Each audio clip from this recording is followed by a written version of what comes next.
Frankel dan Wallen tahun 1993. Penelitian survei merupakan penelitian dengan mengumpulkan informasi dari suatu sampel dengan menanyakan melalui angket atau wawancara untuk menggambarkan berbagai aspek dalam suatu populasi. Sedangkan Guy tahun 1983 mengemukakan bahwa survei merupakan penelitian yang berusaha mengumpulkan data atau suatu beberapa variabel yang diambil dari anggota populasi tersebut. Pada penelitian, kata Cournot status dalam rumusan yang dikemukakan oleh Guy tersebut mengandung pengertian bahwa survei tersebut berusaha mengetahui berbagai informasi mengenai baik siap pendapat, ciri-ciri, fenomena tertentu yang terjadi pada suatu survei dilakukan. Maidiana 2021. Baik, selanjutnya yaitu karakteristik ilmiah penelitian survei. Yang pertama yaitu logis. Alasan yang pertama penelitian survei adalah kelogisan. Penelitian survei dilaksanakan dengan menggunakan prosedur berpikir logis dalam arti rasional. Cara kerja yang tidak rasional tidak dapat dipakai dalam metode penelitian survei.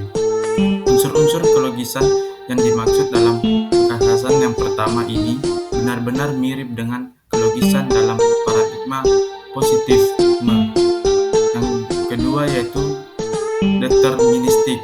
Sebagai konsekuensi cara berpikir logis tersebut, penelitian survei harus menentukan sistem atau kerangka berpikir terlebih dahulu dalam membangun hipotesis untuk dibuktikan. Eksplorasinya dapat berupa eksplorasi mengenai hubungan korelasional maupun hubungan kausal atau beberapa dukungan yang dijadikan variabel. Baik, selanjutnya yaitu general. Penelitian survei yang notabene menggunakan sampel dalam penelitiannya tidak dimaksudkan hanya untuk menjelaskan sampel dimaksud saja, melainkan untuk digeneralisasikan secara lebih luas sampai kepada cakupan populasinya. Keumuman di atas terkait dua hal. Yang pertama yaitu sang peneliti dapat melakukan replikasi terhadap temuan-temuannya pada beberapa subkelompok. Kedua, temuan-temuan penelitian terlebih dahulu dapat direplikasikan oleh penemu berikutnya atau direplikasikan pada sampel-sampel atau sub-sub kelompok lainnya. Selanjutnya yaitu parsimonius. Penelitian survei adalah penelitian yang hebat karena beberapa hal. Pertama, untuk meneliti populasi yang besar, seorang peneliti dapat menghemat energinya dengan cara mengambil sampel. Kedua, untuk meneliti fenomena yang rumit dalam kehidupan banyak unsur-unsur yang paling terkait satu sama lain. Seorang peneliti dapat menggunakan kerangka berpikir yang dimodelkan dari hubungan-hubungan antara variabel. Ketiga, untuk menganalisis data, sang peneliti dapat menggunakan mesin atau komputer sehingga analisa dapat dilakukan secara lebih efisien. Selanjutnya yaitu spesifik. Penelitian survei tersebut spesifik karena sebelum pengambilan data, sang peneliti harus menyusun definisi-definisi operasional terhadap variabel-variabel yang diteliti. Di samping itu juga terkait data lapangan, instrumen-instrumen pengambilan data harus dijamin validitasnya. Akibatnya data yang diperoleh juga dijamin valid. Tujuan penelitian survei yaitu diklasifikasikan mempunyai dua tujuan. Pertama, bertujuan untuk memberikan gambaran atau penjelasan tentang sesuatu, dan kedua, bertujuan untuk melakukan analisis. Apabila survei deskriptif ini menggunakan teknik statistik, maka statistik yang digunakan adalah statistik deskriptif atau tendensi sentral, ukuran penyebaran, dan ukuran korelasi. Baik, selanjutnya yaitu tentang penelitian survei. Desain penelitian survei.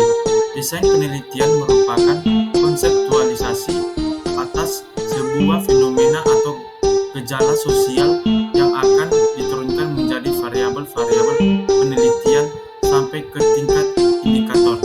Jika digambarkan secara sistematis, maka desain penelitian survei harus menuntut pada langkah-langkah penelitian survei. Langkah-langkah penelitian survei yaitu yang pertama, merumuskan tujuan umum dan tujuan khusus. Yang kedua, memilih sumber dan populasi target. Yang ketiga, pemilihan teknik dan mengembangkan instrumen pengumpulan data. Yang keempat yaitu petunjuk pengisian angket. Yang kelima yaitu menentukan sampel. Keenam, pembuatan alamat. Ketujuh, uji coba. Kedelapan, pengembalian angket. Kesembilan, tindak lanjut. Baik, selanjutnya yaitu analisis data dalam penelitian survei. Yang pertama yaitu mal survei.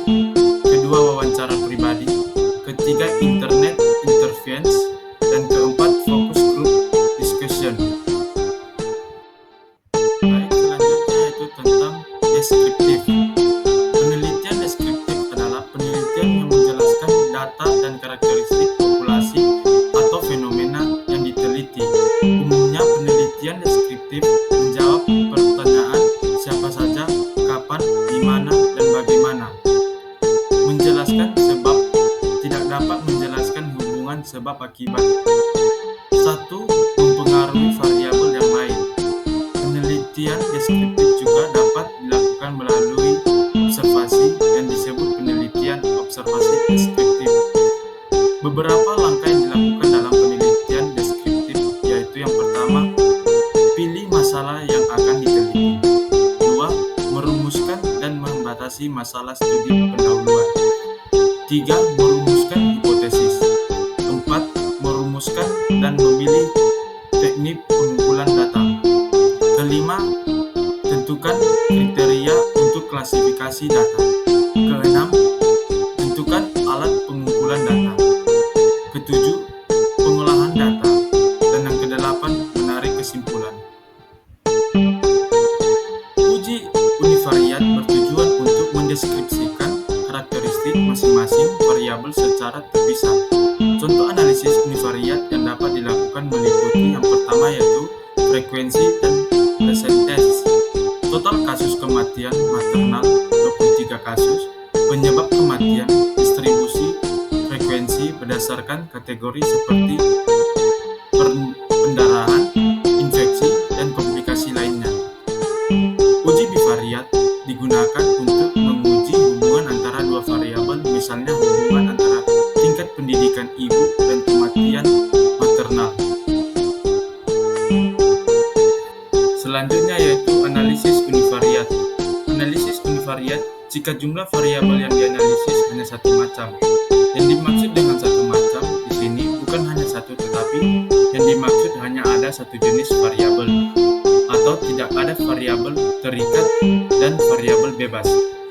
Bisa jadi variabel yang dianalisis adalah 4, 5, dan 6 dan seterusnya. Tetapi peneliti memperlakukan semua variabel tersebut sama, yaitu sebagai variabel terikat. Analisis univariat menggunakan metode statistik deskriptif untuk menggambarkan parameter dari masing-masing variabel. Parameter tersebut meliputi nilai mean atau mean, median, dan mode. Dan penelitian dispersi yaitu varians, standar, deviasi, dan rank. Beberapa peneliti juga menggunakan uji statistik sampel atau kelompok.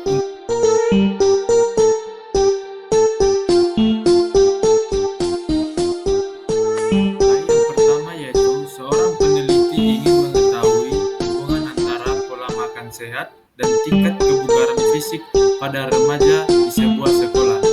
Penelitian ini menggunakan metode pengumpulan data dengan angket yang dibagikan kepada seluruh siswa kelas 10. Apa jenis penelitian yang dilakukan oleh peneliti tersebut? Baik, jawabannya yaitu B. Penelitian cross-seksional. Pembahasan penelitian adalah jenis penelitian yang mengumpulkan data dari sekelompok orang pada suatu waktu tertentu untuk menganalisa hubungan antara dua variabel tanpa mengamati perubahan dari waktu ke waktu. Dalam kasus ini, peneliti mengumpulkan data dari siswa pada satu titik waktu untuk mengetahui hubungan antara pola makan dan hubungan fisik, kebugaran fisik.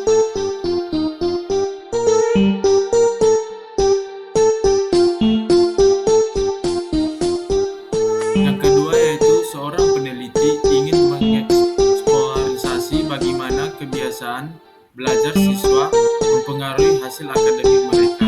Ia melakukan observasi dan wawancara dengan siswa selama 1 semester. Jenis penelitian apa yang dilakukan? Jawabannya yaitu A. Penelitian kualitatif. Pembahasan penelitian kualitatif berfokus pada mengeksplorasi dan pemahaman mendalam tentang perilaku, pengalaman, atau tentang pandangan individu melalui metode seperti wawancara dan observasi. Mengeksplorasi kebiasaan belajar siswa secara mendalam selama periode waktu tertentu.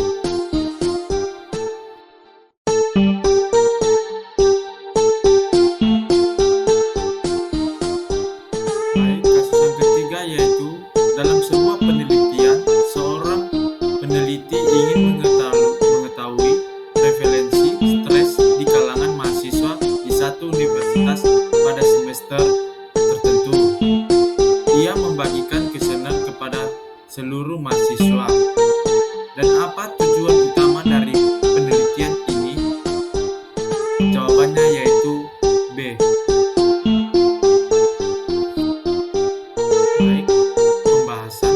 Tujuan utama dari penelitian cross-seksional adalah untuk menentukan prevalensi suatu kondisi dalam populasi tertentu pada satu titik waktu tanpa meneliti hubungan sebab akibat.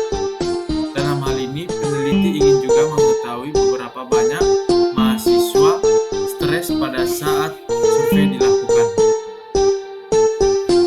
Baik, kita masuk pada judul yang selanjutnya yaitu penelitian cross-seksional dan kualitatif.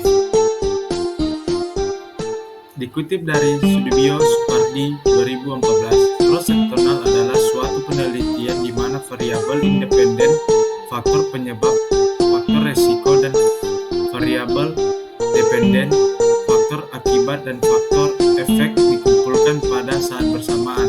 Dalam penelitian cross-seksional, penelitian melakukan observasi atau pengukuran variabel pada satu saat tertentu, yang artinya bahwa tiap subjek hanyalah diobservasi atau satu kali saja. Dalam pengukuran variabel, subjek dilakukan pada saat pemeriksaan.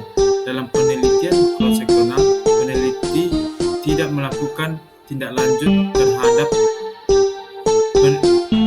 pengurangnya yang dilakukan. Penelitian ini sering dilakukan pada penelitian klinis maupun lapangan. Studi cross-seksional mencakup semua jenis penelitian yang pengukuran variabelnya dilakukan hanya satu kali pada satu saat. Studi seperti ini semata-mata bersifat deskriptif, misalnya survei deskriptif ataupun penentuan nilai normal. Namun dapat juga untuk studi analisis seperti uji perbandingan. Studi cross-seksional merupakan salah satu jenis observasi untuk mengetahui hubungan antara faktor risiko dan penyakit. Langkah-langkah penelitian cross-seksional. Dari skema rancangan tersebut dapat disimpulkan bahwa langkah-langkah penelitian cross-seksional adalah sebagai berikut. 1. Mengidentifikasi variabel-variabel penelitian serta mengidentifikasi variabel independen dan variabel dependen. 2. Menentukan subjek penelitian. 3. Melaksanakan observasi. 4. Melakukan analisis korelasi. Baik, di sini saya telah memberikan gambarnya. Baik, selanjutnya yaitu kelebihan dan kekurangan cross-seksional. Kelebihannya yang pertama yaitu memungkinkan pengguna populasi dari masyarakat umum, tidak hanya para pasien yang mencari pengobatan, hingga generasinya cukup memuaskan. Yang kedua yaitu relatif mudah, murah, dan hasilnya cepat diperoleh. Yang ketiga, dapat diperbaiki untuk meneliti banyak variabel sekaligus. Yang keempat, dapat menggambarkan populasi penelitian. Kekurangan cross-seksional yang pertama yaitu dibutuhkan jumlah subjek yang cukup banyak, terutama variabel yang dipelajari banyak. Yang kedua, tidak menggambarkan perjalanan penyakit, insiden maupun progonis. Yang ketiga itu tidak praktik untuk peneliti kasus yang sangat jarang. Ciri-ciri penelitian cross-seksional yang pertama yaitu pengumpulan data. Yang kedua, perhitungan perkiraan besarnya sampel. Yang ketiga, pengumpulan data dapat diarahkan sesuai dengan kriterianya. Yang keempat, tidak terdapat kelompok kontrol. Yang kelima, hubungan sebaik akibatnya. Karakteristik studi cross-seksional. Yang pertama yaitu peneliti dapat melakukan studi cross-seksional dengan set variabel yang sama selama periode tertentu. Yang kedua, penelitian serupa mungkin melibatkan variabel minat yang sama, tetapi setiap penelitian mengamati serangkaian subjek baru. Yang ketiga yaitu analis cross-seksional menilai topik selama satu contoh dengan titik awal dan titik akhir yang ditentukan, tidak seperti studi longitudinal, di mana variabel dapat berubah selama penelitian ekstensif.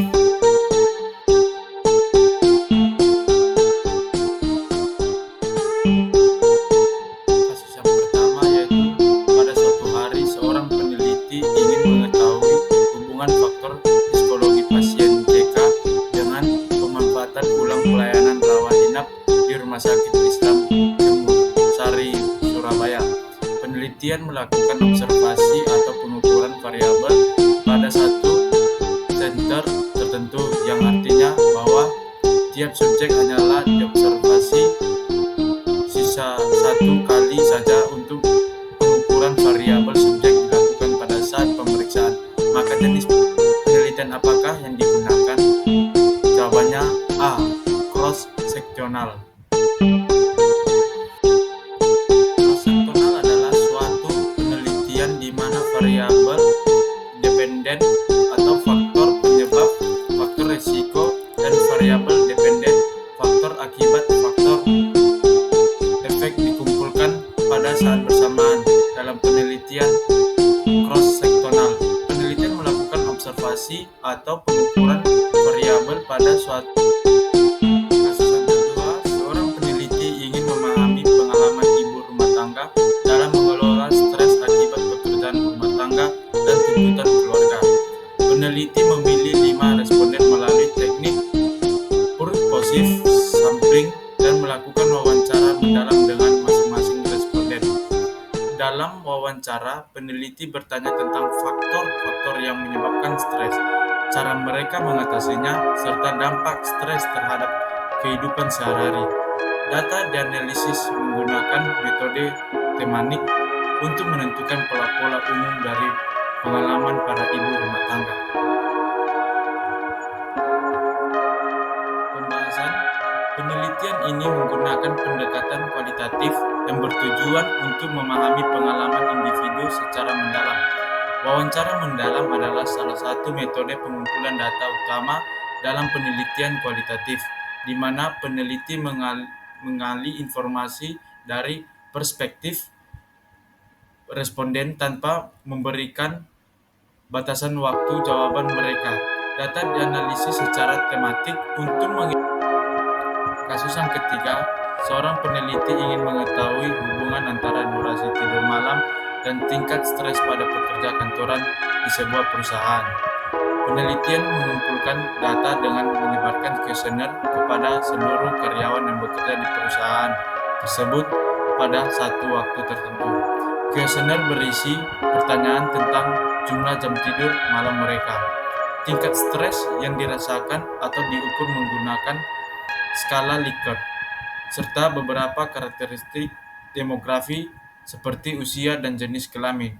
Setelah data terkumpul, peneliti menganalisis hubungan antara durasi tidur dan tingkat stres menggunakan statistik deskriptif dan kolaborasi.